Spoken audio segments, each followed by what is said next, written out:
bestbookbits.com brings you the book summary of Minimalist Parenting. Enjoy modern family life more by doing less, by Koh and Asha Dornfest. We're in the middle of a parenting climate that feeds on more expert advice, more gear, more fear about competition and safety, and more choices to make about education, nutrition, even entertainment. The result? Overwhelmed, confused parents and overscheduled, overparented kids. In Minimalist Parenting, Koh and Asha Dornfest offers a fresh approach to navigating all the conflicting background noise. They show how to tune into your family's unique values and priorities and confidently identify the activities, stuff, information, and people that truly merit space in your life. The book begins by showing the value of a minimalist approach, backed by the author's personal experience practicing it. It then leads parents through practical strategies for managing time, decluttering the home space, simplifying meal times, streamlining recreation, and prioritizing self-care. Filled with parents' personal stories, readers will come away with a unique plan for a simple life. Before we jump into this book summary, we at Best Book Bits have done over 1,000 book summaries in video written in audio format. Follow us on bestbookbits.com, YouTube, Spotify, Google Podcast, and Apple Podcast. On with the summary. Minimalist parenting key idea number 1. Step off the modern parenting treadmill and start following your own values and preferences.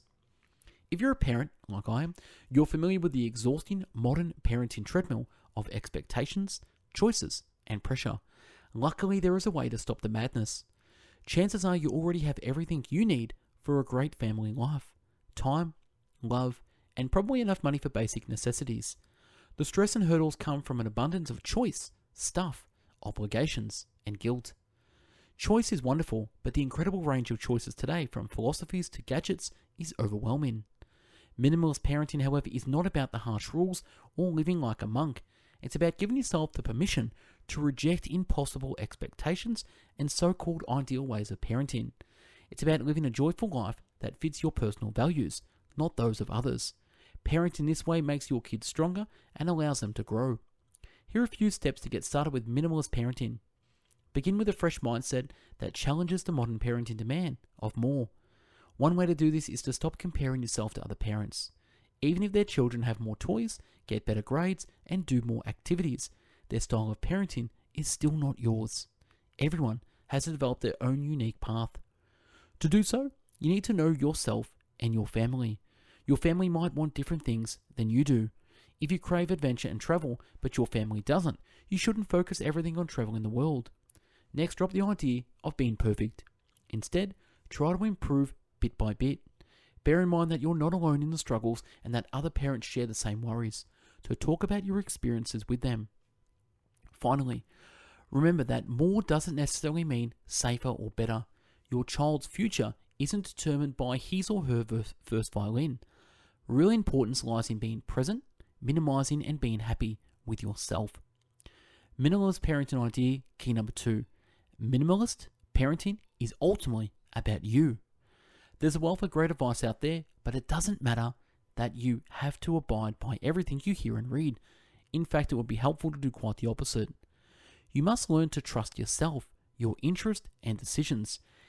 Enjoying your own interest and wanting things for yourself is healthy and should be an important part of day-to-day life. You need to weigh your own decisions against advice in books or from other parents. For instance, you may be told by someone else that now is the right time to have your child start sleeping in his own bed, only for him to cry for weeks on end. In this case, you can deduce that the time was not right in your situation after all. It's natural to feel inclined to follow the herd, but your life is unique to you, so you have to discover your own path. Ultimately, you have to put yourself in the spotlight. You are your main priority. Only when you treat yourself well do you allow this goodness to shine through to your relationships with your partner, your children, your friends, and your community. Don't fall into the trap of seeing self-care as selfish. Show your children that parenting is not about losing yourself. Self-care is a critical part of living a healthy life. This doesn't mean abandoning everyone for weeks of solitude. You can just start small. For example, allow yourself to care about how you look.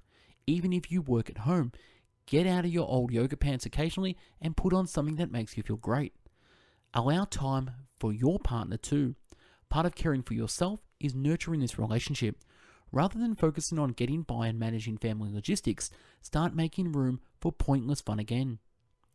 Minimalist parenting will give you the time and space to remember who you are and who you want to become. But how does it work in practice? Minimalist parenting key idea number 3. Time is limited, so it has to be organized, prioritized, and managed. At this point, minimalist parenting may sound too good to be true. How do you find more time for yourself while still handling everything else? The answer is time management. Time is a limited resource, but rather than asking, how do I fit everything in? Ask what is most important to fit in. To figure this out, you have to know your family's pace and allow some flexibility. Let's say you're an early riser. You could try to work in the morning and rest in the afternoon. Likewise, if your teenager child is a night owl, don't force him or her to study early in the day. Let them stay up if they're using that time to study. Make sure you're also scheduled wisely. Set aside time for yourself during your golden hours, the times when your energy is at its peak. Then set aside family time while also allowing for transition time in between. Try to make time management even easier. You can prioritize your activities, which will then make them easier to achieve. Tackle hard things first, so you have enough energy for them, and leave time for serendipitous encounters, time with nothing to do, and time that is open for your children. In addition, allow yourself to decline activities that you and your family don't want to do. Don't let obligations eat away at your time. For example, if you have a large family, you don't have to go to every family gathering. If you don't get on particularly well with your great uncle, say happy birthday if you see him, but don't waste hours being bored at his birthday party just out of family duty. Lastly, giving your kids chores as soon as possible also helps with time management and makes them feel more like valuable family members. So now that you have time, the next step is to get some space. Minimalist parenting key idea number 4. Having less stuff will help you be a better parent. Do you feel overwhelmed by how much stuff you have as soon as you get home? Well, bring out the garbage bags. It's time to declutter. Minimalist parenting isn't about deprivation. You can still enjoy buying things, but there is so much that we hold on to purely for emotional reasons. The key is to focus on worth and only keep things you absolutely love them. It's so easy to accumulate stuff when there is space to store it, but how about leaving empty space empty? Or even moving it to a smaller place? Try and be more mindful when you shop and ask yourself, do I really need this? This might limit new things coming in, but you may still have too much stuff, so start decluttering. For many, the mere mention of decluttering feels overwhelming, but you can start small. For each item, as a rule of thumb, ask yourself whether you would really pay to replace it if you lost it in a fire. One great thing about less stuff is that it saves you money. Still, assuming you can pay for the basics like food, accommodation, and some cultural and leisure activities, more money doesn't necessarily equal a better life. Money can mean more stress due to the options it offers and the heightened expectations. But if you find yourself with more money left over as a result of buying fewer things, you could choose to work less and instead have more time for yourself and your family. In minimalist parenting, the question changes from, do I have enough money, to, do I truly need it, and not just because others have it. Tracking and planning how you spend and save helps take the stress out of money, but you should also streamline your financial setup. Do you really need more than one credit card? You can also educate your kids about how to manage money, helping them understand where it comes from and how much things cost. Minimalist parenting key idea number 5. Education is not only about school, but schooling gets easier when approached differently. Education is always a hot topic and generates a lot of stress for parents. You want your child to be in the best school, have stimulating toys, be able to read as early as possible, play an instrument before school, and speak several languages. It's time to drop these expectations. Minimalist parenting embraces continual learning, and once you realize that your child is learning all the time, you will no longer be under such pressure to find the perfect school. Part of an ongoing education means cultivating curiosity in your children. You can do this by listening to different kinds of music or bringing home new and exciting food, for instance. You can go to the grocery shopping together and let your kids pick what they want to eat. Encourage responsibility and independence and make them feel like their decisions and knowledge are valued. Remember, everyday learning is vital and the home environment is at least as important as your child's school curriculum. Schools are central education environments, but they're not everything. They must be compatible with your actual day-to-day lives. Long commutes to school, high living cost, and long distance between friends, for instance, need to be considered when choosing schools. There are a few additional strategies that will make the school year easier for your whole family. First off, homework belongs to your children, so try to eliminate yourself from the task. Next, get involved with your teachers and the school community. School is a team effort and all parents are in it together. Get to know classmates or volunteer at the school and you'll find that school-related matters become much more enjoyable. Remember, you shouldn't try to be perfect. Every small step or effort is great. Don't feel like a failure just because you can't make breakfast every day or volunteer at school. Go with what makes you feel right. Now that you have school figured out, what about time outside of school? Minimalist parenting key idea number 6. Playtime and extracurricular activities are both very important, but should not be planned too strictly. With so many books on which extracurricular and playtime activities are best for your child, how do you choose? Don't. Children need playtime, but instead of following a strict plan, what matters most is to put playtime in your schedule and make it simple and good fun. You don't have to play with your kids every second. You should always allow for independent play. This requires fewer toys, reduces clutter, and makes room for more creativity. Even chores can have a playful element to them, and you don't necessarily have to distinguish them from play. So what about all this gadgetry we're surrounded by? Electronic toys are often considered a mixed blessing. Some say they harm creativity, while others argue they help children develop. But you don't have to be firmly in either camp.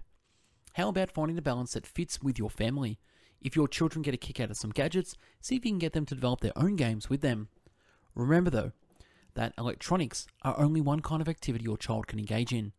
Going outdoors to a forest and beaches and using wooden toys are also important. These activities can stimulate your child and let them learn how to play with some store-bought toys. Striking the right balance among extracurricular activities is a process, and it's best to keep an open mind. There is no universally perfect approach, so go with your child's interest. It also helps to question your motivation for extracurricular activities. For example, is it only you who wants your child to play the violin? Only if you allow your child space to get in touch with their feelings will they uncover their own passions and talents.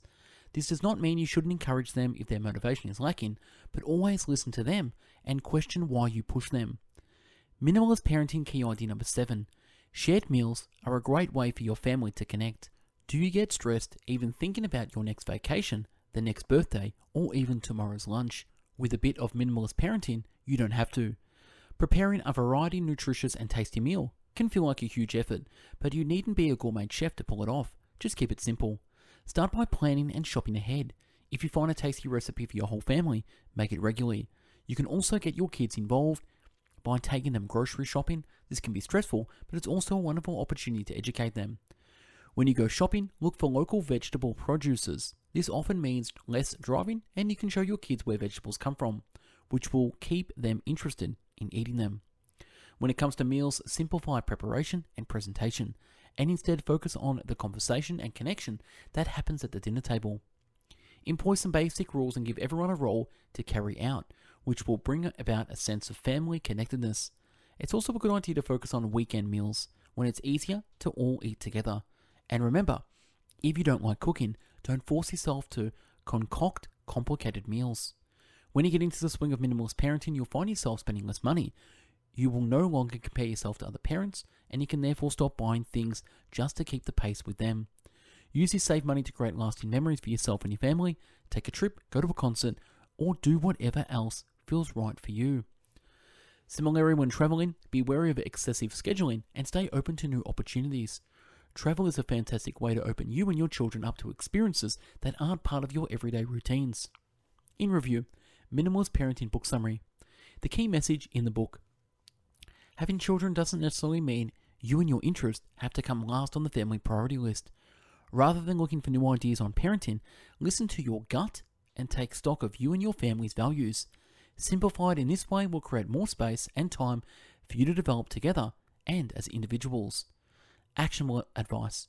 Get your kids outside to enhance creativity and independence. The big city, no time, no space. There are plenty of reasons to want to keep your children indoors. But by getting your children's basic outdoor equipment or teaching them games like hide and seek, your kids will have a great time outside. Regardless of weather or limited space, reduce your anxiety by having an open door policy with other parents so playing outdoors can be more flexible and your children can always check in with the neighbor if they need to. If your kids are very young, find something to do outside with them without playing with them, such as reading or gardening. This will help your child be comfortable outside and learn to play safely. Children who play outside are healthier, learn to play more creatively, and are more independent. And that's from this book summary, Minimalist Parenting. If you like the summary, click the link to download this. We at Best Book Bits, again, have done over 1,000 book summaries in video, written, and audio format. So check us out at bestbookbits.com. Follow, like, and subscribe to our YouTube channel. And you can also get the audiobook summary on Spotify, Google Podcast, and Apple Podcast.